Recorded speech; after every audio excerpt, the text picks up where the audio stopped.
Welcome back to Burko's Fishing Adventures. I'm here with my fishing partner, Mitchy Mitch.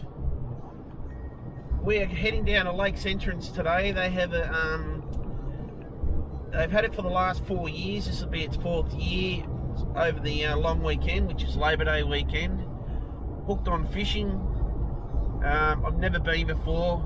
We've only been up here for a few years, so we missed it last year. And the year prior to that, we just were too busy. I can't remember why. Can you? No. Maybe we didn't know about it. But yeah, so we're gonna vlog while we're there. We might do a fish after, so we've got our rods and baits and all that for later. But yeah, this vlog will be related to fishing. You'll have to wait and see when we get there what it's all about, because I'm not sure myself, but there should be people there showing you how to fillet fish and maybe cooking demonstrations. So it's all seafood related, which is what we love to eat. Yummy in our Tummy. So I'm pretty stoked, boys pretty stoked. Yeah, hopefully you enjoy something different, but yeah, it's another vlog, so tie line, guys. Oh, welcome back. We're in Lakes at the moment. We're going to the what is it, Hooked on Fishing Market fourth year running. This is first time here. As you can see around, there's a lot of people and markets, and it's good long weekend, good for the for everyone to be here. Oh, yeah. Let's go and have a look. So yeah, we'll go and have a look and see. Like over here, for instance, this Look at they got stuff. look at this thing, mate. Is that a lawnmower? Yeah. That's a lawnmower. Well, it's a racing lawnmower. It's pretty cool. I wonder how fast it goes. You must ask. What's that? You must ask how fast it goes. How fast it goes? Yes. Check this out. This is a Racing lawnmower. racing lawnmower. Thanks, buddy. What's that? Colouring. Oh, when they have their races on and that. Lakes Entrance Lawn Mower Racing Grand Prix. It's pretty cool. There's another one.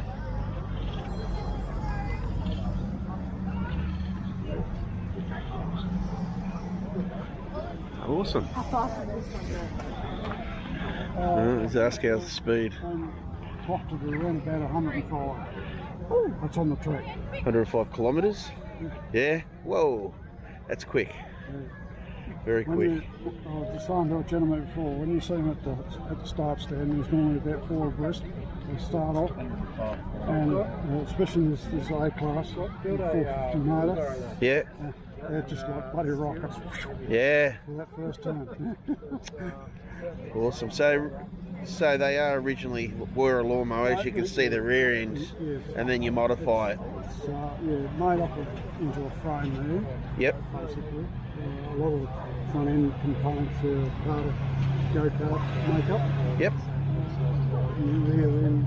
Yeah, you can see where they have the speed and the. Basically, as far as your mower components are concerned, is your bonnet, the centre panel there, and the Yeah. seating in the rear deck, and the fake deck there. Oh, awesome.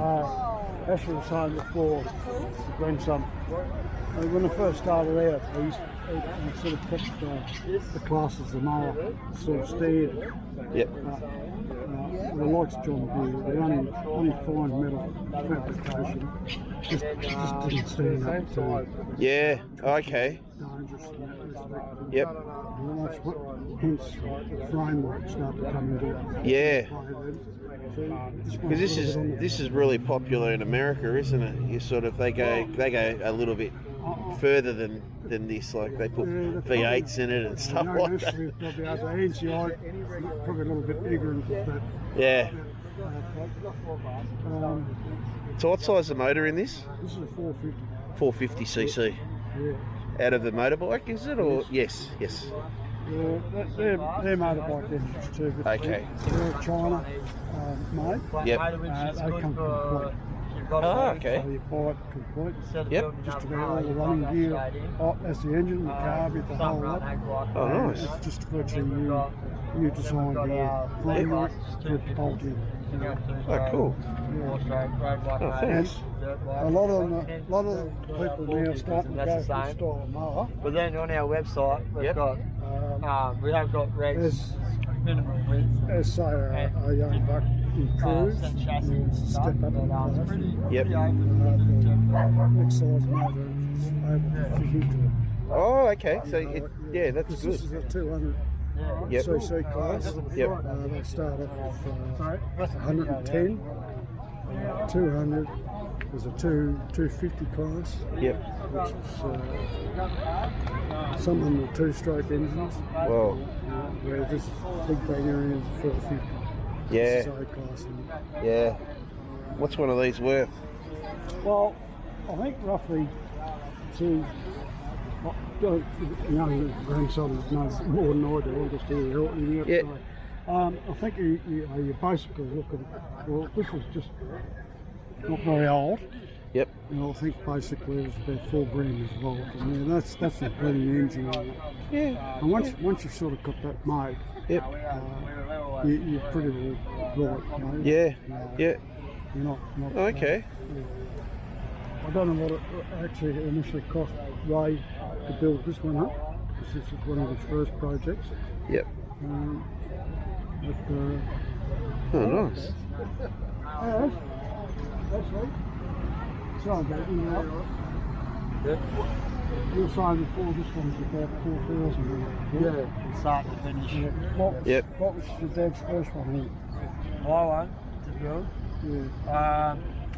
I think we did that in we did that about 2.5 because we used second-hand go-kart Yep. and then I got the engine quite cheap. Yep. Whereas Oh, this cool. one, every nut and bolt's brand new. We got this CPR on that guard there. He supplies all the front end and rear end to weld straight into our chassis now. So complete roller, everything brand new motor with everything just start, hit the button and it'll go. Yep. $4,000 rolling. Okay. Whereas that we had that was all bits we had and Yep. yeah. It really depends. The price really depends on what you can get a motor for. Yeah. But for about $2,500, take the motor out, about $2,500 you can have a rolling car. Yep. Oh, cool. No, we've got your thing. I've been interested in it, but we might go. These are your races, are they? That's our next one here in Lakes. Yep. Oh, Where cool. are you from?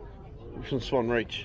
Yeah. Well, Sharon here, she lives in Swanee. We got Yep. there's about 12 miles down here between Lakes and Bansar, but we race all over.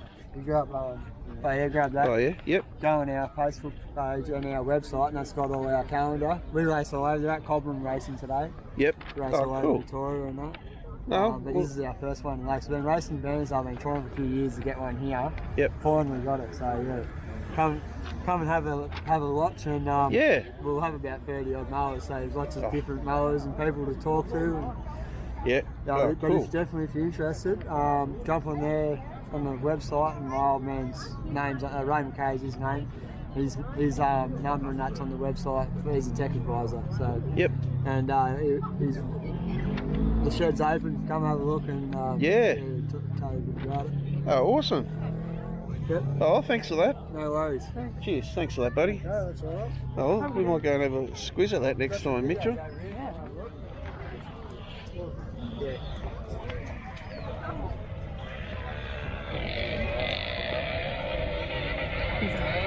Pretty cool, eh? He's got some videos of how it is when they go racing. I don't know if you can pick it up. Oh yeah.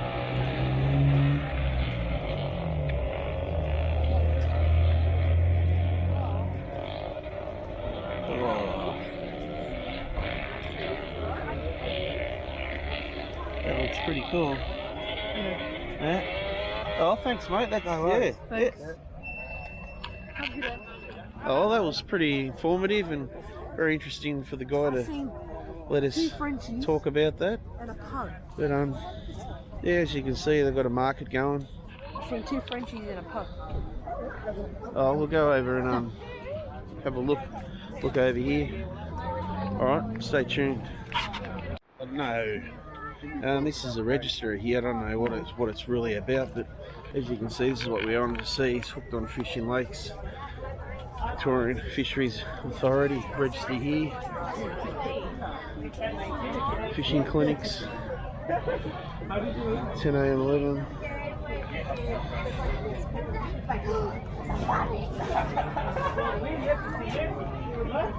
Oh, the Easter Bunny's here. Huh. He might give you some chocolates. So, Is this I don't know. today? Oh, this is to get you want to get a bag and that? Is this today? Yeah, this is today. So we can go fishing in a boat? No. This is a show. Oh, sure. Yeah. Hooked on Fishing. They have it every year, and this is the 4th year. So what do they do? They'd just be where fishing clinics are. What times they got their displays on. Okay. See, it says here, 20 participants per clinic, 15 minutes intro to fishing with fish care, 45 minutes fishing instructions on the jetty. Okay. We don't need that. No, we know how to fish. Do you want anything like this? No, I'm good. Sure. Yeah, I'm good. Oh. Sorry, buddy.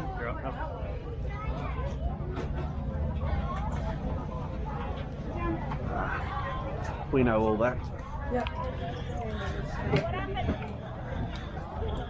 We're here at the food section. We're in the food section, as Mitchell knows that. It's that milkshake joint. There's Easter Bunny. You got an Easter egg. Can I give him a cuddle, Mitchell? No. Oh, why not? No. Oh,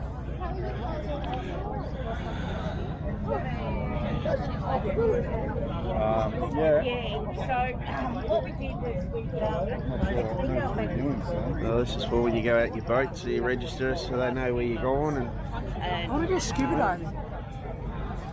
I'd probably be too scared. yeah, I'd be way too scared. pizza joint.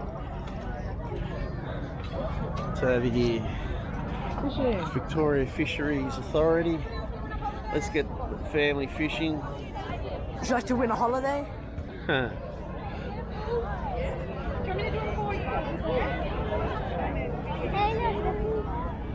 1 minute recreation fishing network. Yeah, we'll go down here. Oh, this is like a little kids' activities area for all the kids to hang out and socialise and get to know what deep and fish are and all that. As you can see, Mitchell hanging up. Brim. Fish. Flat, sandy flathead. Dusky Dusty flathead. flathead. Snapper. Another brim. Jump. Snapper. This is one of their. You get a calendar. You get all that. Where's the calendar? Yeah. I'll grab a 3 calendar. There's the calendar. At the moment, I don't know. King George Whiting. Rock lobster. Brim. So that's brim. That's what we love to go fishing for. It's brim. That's our that's Michelle. You want to talk to her on Facebook? Let's get that. I don't know, that's redfin. Michelle did say she was in this. Salmon. Caught roughly the same size the other day. A couple of monsters, which you'll see in my vlog prior to this one. Brown trout. Nice big squid. Rainbow trout. Nice snapper, that one, mate. Oh, Nice perch. That looks like it's in the city. Albert Park Lake, yeah. So they have stocked them in there. Big Murray cod. You want to take one of those home? They're pretty cool. Yeah. Pretty cool, they are. I grabbed the latest hook. We chuck that in the boat. Sometimes sizes change on fish and that. So as you can see, I've just got all the information on recreation fishing application for smartphones and Big Shark Smart. How to handle stingrays and stuff like that, so you don't get the barb in you. But yeah,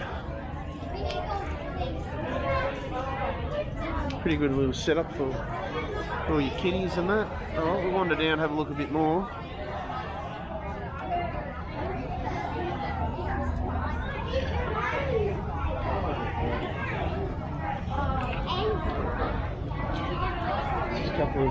You're not supposed to have the same food places every time. Yeah, well, this is this golden tag thing that's been happening. So far, 6 fish have been caught.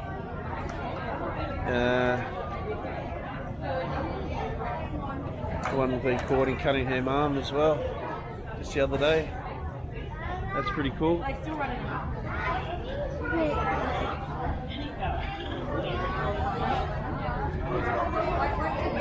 The trawling net that they use out in the lakes.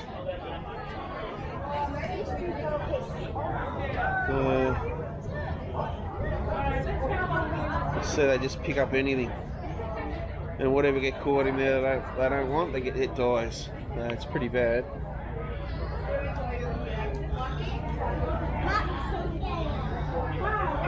Is this a competition or? Oh. It's a raffle. Nah, I'm alright. Oh, that's a net Mitchell they use when they go out trawling. Hi, how you going? Good, thanks. Yourself? Yes. It's for a ling. Pardon? Wait, isn't that a ling? Well done, it is A ling, that's It is a a ling, pink yeah. ling. Yeah, and another ling. 2 lings.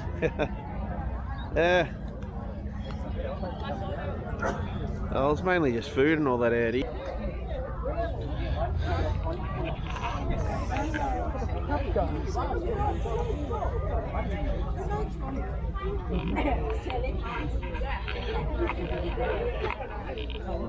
Mitchell seems to be stocking up on I should grab it all. on information on all that.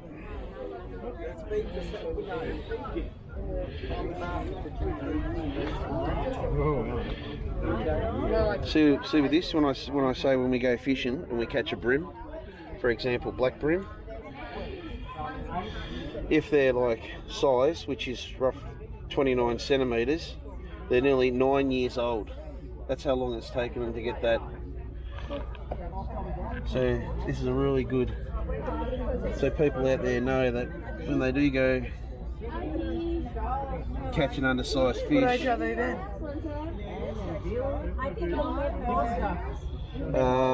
So 55, 27, 30, they're mostly 40 plus years old. Very rare to catch one up here that size, and it's just people fishing around, and here you go. Well, 39 centimetres, they're 18 years old. We caught them up to 43 before, so you could say maybe 22 years old.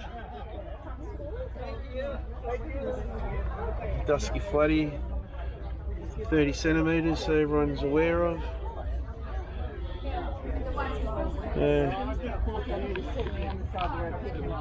Sorry mate, I won't get you in there.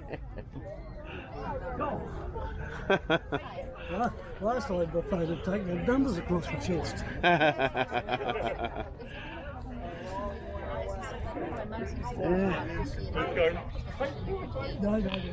You can see there, side limits for dusky flatties, 30 to 55, and anything over 55 they change their sex.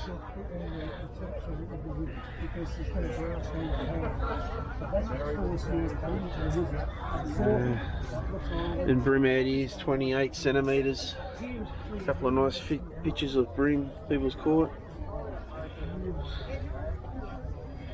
Down at the Mitchell.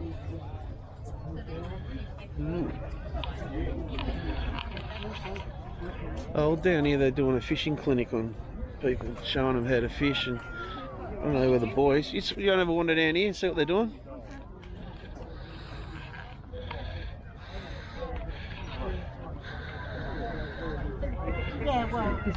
Let's go. Yeah. So, did you get everything you wanted? Yeah. Yeah. Did you want to get that Brim sticker? No. All right. Well, we're going to go wander down here. They've got a fishing clinic going on at the moment. So, as you can see, the tide's out. Normally the water's right up the side there. So if you go over that bridge, it takes you over 90 Mile Beach. Been catching kingies down here lately, and this is where, yeah, That's nice. yeah, looks like they're all sand whiting. Yeah, I was gonna say. Oh, there's heaps of them. Holy. Hopefully the camera picks it up. Yeah. Yeah. All down there. They look. Oh, I don't think they are sand whiting, mate. Can't quite tell. I know why not everyone's fishing up here. But as you look, there's a whole lot of little fish in there, which is really good. We should have a go. I don't know. They look like sand whiting. Mullets, Are they mullet? Okay. yeah, they were the bigger ones. Baby mallet. They're only small. Good for live bait. Yeah.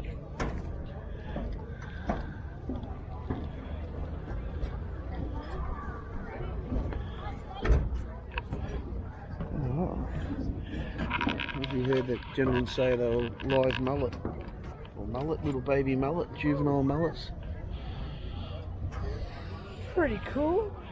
Yeah, to see that. Do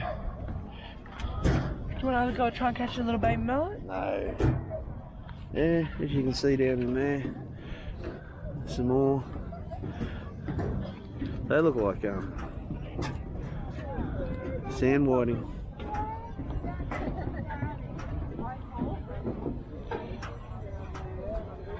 And this is where they're having like a fishing clinic for the kiddies to have a fish, and which is good. The lifesavers there in case they need to help out.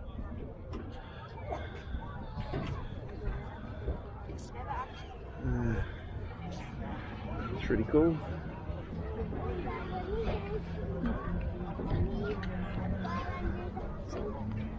There you That's a go. nice one. Oh, Yeah.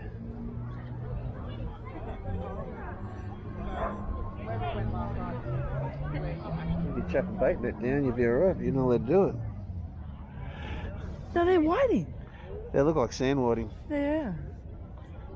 Maybe some of them are mallet. I don't know.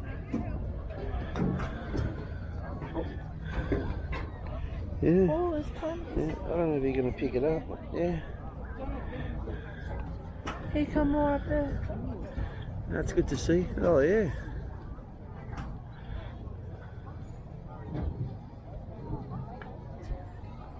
Hopefully you can pick that up. No, they're not whiting. They're definitely mullet. They are. Well, there's a lot in here. Here comes another hell heap coming. They're not as big. Oh, let's go. Oh, This way. well, that's pretty much what's all here. I thought there'd be some filleting demonstrations and that maybe on later. Well, I'll show you some fish. Yeah.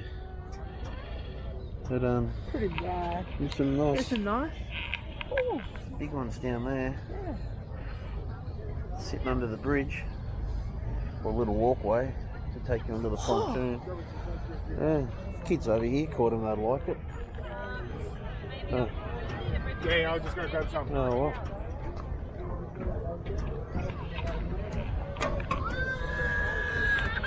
Oh, we'll put the camera down for a bit. We might go and have a feed and continue on from there. So lines, guys. It's just a throwaway item at the top, and you'll see the little red thing with a little bit of cotton on it. That's the device that we pull out to activate. So when we activate it, Marcus will just hold his hand on the little red toggle, and in a roundhouse motion, he'll activate the flare. About a second and a half after removing the red toggle, you'll hear a bang, and the flare will activate. Are we ready, Marcus? On the count of 3. 1, 2, 3. That's just like everybody else. So here is our red handheld flare that will burn for approximately 1 minute. This is our nighttime flare that is burned at around about 1,000 degrees. So once it's activated, even dropping it in water will not extinguish the flare. Marcus is just trying to cover the smoke here and payback. So these are obviously a safety device that are required on all vessels in Victoria operating on any salt water, including Gippsland Lakes, Port Phillip, Western Port, those sort of waters. As you can see, Marcus just attempted to put the flare out in the bucket and nothing happened. I hate this smoke. He's doing it on purpose. So anybody that's got cameras or anything like that, we've got about 10 seconds left. If you want to come in and have a look at what happens with half a bucket of water here, it's about 8 litres of water. That water will actually bubble when we put the flare in it. That's how hot this flare is. So that's the end of the penny session. As Marcus drops it in the bucket of water, he's actually going to hold it because I've got a plastic bucket today, not a metal bucket. So we dropped it in the bucket, we'd have a hole in the bottom of the bucket, as we can see. So if you have any questions or anything on the flares or any other safety related boating stuff, please come and talk to Marcus and Phil at Maritime Safety. Thank you, everybody. Here you go, now you know what to do. Cool. Oh, we're going to go and get some tucker now. Here, throughout your stays. Fairly large volume fisheries, some of those fisheries that, so some of the more important fresh fish, market fish fisheries in Australia. Most definitely. Predominantly flathead and whiting. So we have our whiting species here. So these are predominantly caught in the Danish seine fishery. When you go down the road and see a few of the boats opposite the post office, they're the Danish seine fishing boats, and they target the flathead and the whiting. So how would someone identify one of the Danish seine boats compared to a trawl boat or a trawling boat or something like that? Trawlers, the fish trawlers are generally a lot larger, on a larger scale, but when you look at the backs of the boats, the Danish seine, they'll have a couple of tiny net reels on them, or one net reel, and then they'll also have a couple of reels which will be full of rope. And if you go down to our display just in the other marquee, you'll get a whole whack of information about the different types of fishing. But when you're looking at a board trawler, they're big steel doors which are deployed to hold the net open and fish open, and they have the big net reels on them. And then just quickly for the shark fishermen, the shark fishing industry, you'll see the boats have this big round steel drum with monofilament line around it, and they'll be the ones that target your gummy shark and your saw shark that you'll see in all the fish and chip shops around Victoria. So they pull the net up so the net comes over like the roller. Yeah, over the roller, and then the sharks will come up.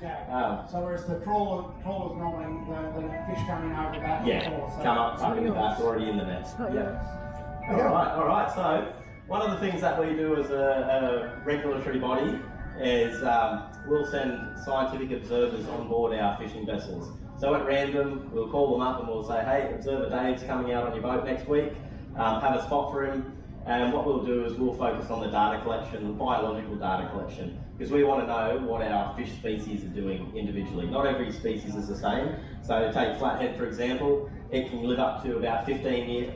It can live up to about...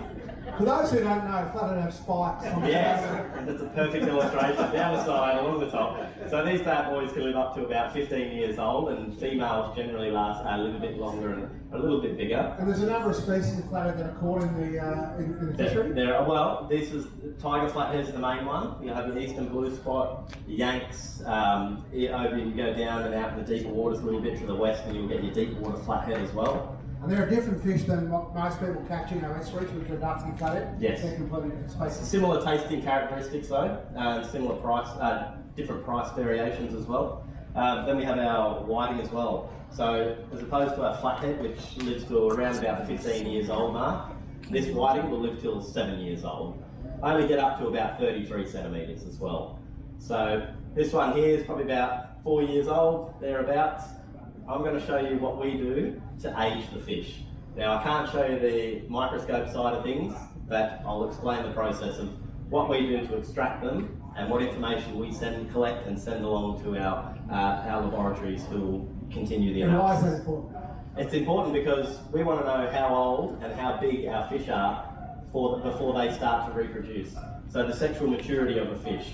So it's important for when we set bag limits, size limits, that is because we want our fish to be able to have reproduced at least a couple of times before we take them out of the system. So that's why if you catch a small fish or an undersized fish, we let it go to breed, catch it again once it's had its fun. So, what I'm going to collect are the otoliths, so the ear bones out of a fish. That's what an otolith is. These otoliths, they're similar to the aging a tree. So a tree has growth rings in it. It's the same as an otolith. So I'll take both of these out here. There'll be 2 in each fish. Sharks don't have them. We use vertebrae on them, but that's a different story. So first of all, I'm going to make, so if no one wants to see me cut open a fish's head, probably best to leave now. So I'm going to cut in through the top of the skull, very carefully. I'm going to crack it open, and I can already see them, but I'll just point out, you get that there right? So we've got our brain here, and we have these bones here. So they're in a cavity called the otic cavity. I'm going to take 1 out, and 2 out. So we'll get rid of the goo off them. So here's one here. Now, you can't see how old it is just looking at it like this. So what I'll do is when I'm sampling these, I'll have measured it, taken the sex, taken the weight of it, and that'll all go in a little envelope. I'll then put the dried out otoliths in that envelope, seal it up, and then send it to our laboratory, the people in there will then analyse it further. So what they're going to do is they're going to take this otolith and they're going to put it in some plastic resin and let it set, and they're going to get a little tiny saw and take a very thin section of that. They'll then turn that section on its side and they'll count the number of rings. So there's pretty much 1 ring for each year. And that's how they will determine the age of that fish at the size that it's at. So I'll take another one of the flathead. So the whiting, they're quite big in whiting, they're quite big and robust. Whereas some of the other species, they're very thin, very brittle, very tiny in some species. Even species that live to 15 years old, they can be as, a couple of pinhead sizes. So I'm going to do the flathead one now. So I haven't done a flathead for a while, so let's see how we go. Make sure you get it right. Through the head, no pressure. Through the head, crack it open, and here we go. There's 1. Too easy, can't easy. And 2. Oh. You're just showing it off now. So we'll show you this one here. So you can see. You're not showing the other one because it's cut in half? No. Come on. I only need to show 1. So this one you can see, this one's the flathead one, and this one is the whiting one. So different in size. This is a bit thinner and a bit longer, a bit wider, but they both, the same principle for both of them. And again, we take our data collection on all of our quota species. So our fisheries are managed, most of our fisheries are managed under what we call a quota system. So all the data that I've collected, as in the past I was an observer, so that's what I used to do, but now I'm a compliance officer. So all the data that I would collect on board out at sea, that would all feed into our stock assessments, and that's how we get an idea of how we're setting our total allowable catches for the fisheries. So that way our fishermen can't catch too much of any particular one species. So to ensure that the harvest is sustainable. That's correct, and sustainability to us means to continue to catch something forever. So that's how we model our sustainable fisheries on. If you visit our marquee down the back, you'll see a number of different fishing gears displayed with a lot of information. There'll be some signs and posters that have on it the allowable catches for a lot of the species we catch around here, and it'll also have last year's how much of each species was caught last year in comparison to their total allowable catches as well. And it is probably also important to note that the fisheries that we're talking about have gone through some pretty heavy reforms over recent decades, and that is to make sure that these fisheries are all sustainable. So the fishermen have made some pretty big sacrifices to ensure that the catches of the species and the species that are targeted are sustainable. Yeah. And you know, there's a very confusing lot of discussion around this. You know, it is important that that the fishermen are rewarded and consumers do purchase those fish which are sustainably managed, because the fishermen have made some fairly big sacrifices to that. Fish like when we had gummy shark here cooking earlier, that fishery, there's many areas, that they can't target to protect the school shark and actually they can recover. Inside the 3 nautical mile, historically that fishery used to target there. That was closed to protect the spawning gummy sharks. So one other important thing to note, I think, is that with our, not all of our fisheries yet, but with our gummy shark fishery and our tuna fisheries, all these boats have cameras on board now, so we can really verify what's going on. And vessel monitoring systems. So every boat in our Commonwealth fleet has what's called a vessel monitoring system on board. So it's basically a tracker that when I want to see what they're doing and where they're at, I can open my computer and I can find that particular boat or all the boats, and I can track what it's doing, and by looking at their track I can tell whether they're fishing or whether they're steaming, moving to another ground. I can watch their actions, and that's a really important tool that I use when I'm planning to inspect these boats. So we might have a couple of boats coming into San Remo. They usually go out for a 5-day trip, could be a 12-day trip. So I'll open my computer up and I'll track those boats using the vessel monitoring system program, and that'll allow me to time my inspections right. So instead of just going somewhere and waiting and wasting money. But that's important, isn't it? That means that we can all be confident that those boats are doing the right thing. That's so right. They are fishing the areas they're allowed to fish. 100%.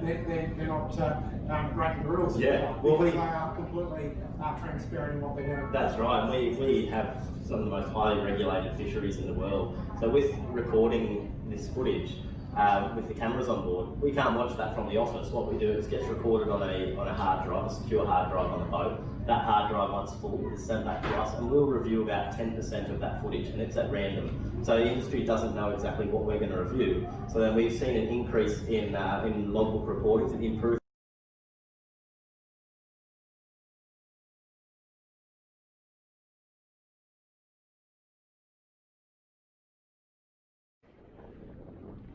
We've come to a spot where we've been plenty of times before, catching salmon down in this little spot. The tide's gone all the way out at the moment. Phone rings.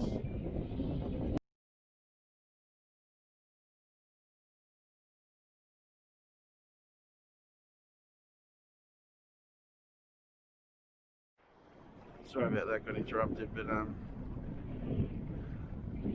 yeah, boys are you gonna try some bait now, are you? No, he gave up, doesn't want to use bait. As you can see, it's a long weekend and there's a few people down here fishing. Under that bridge over there is good for Brim. Got a couple of nice crab and shrimp imitations which you might use later. You kind of drop to the bottom. Oh, well, the current will take it, but just count about 10 seconds. Because you most surely will pick up a weed. Now wind it in.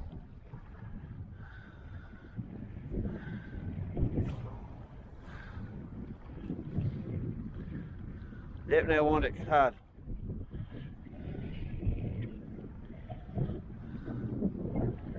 Is it alright?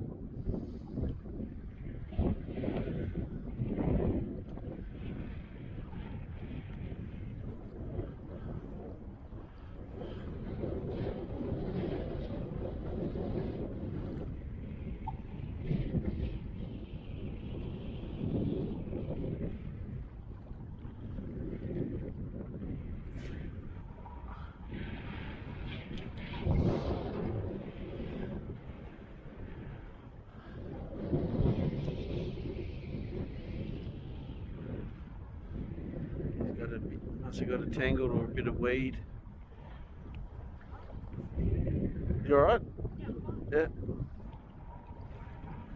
If it doesn't work, I'll put on the other one.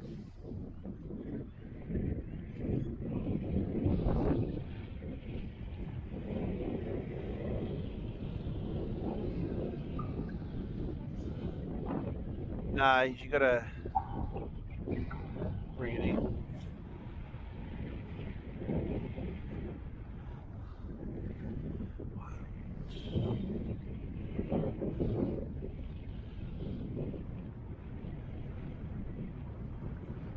So I'm just using a little 12 gram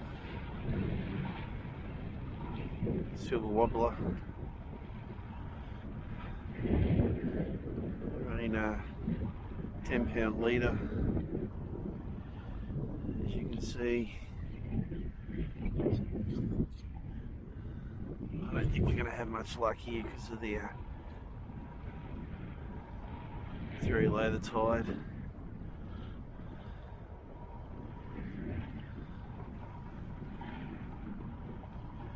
Give it a go.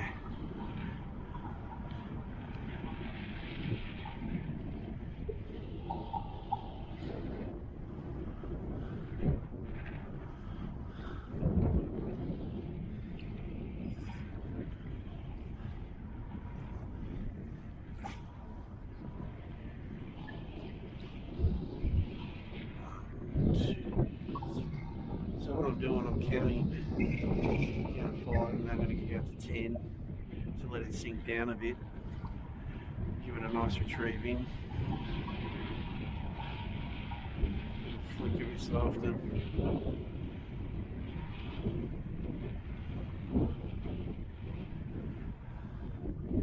No, see, that was too much. There was weed on the bottom, so I'll try about 8 next time.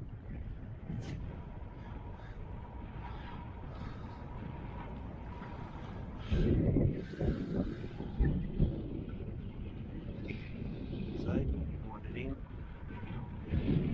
flick. So straight ahead in front of this is Lake's entrance fish coral. You see in the background.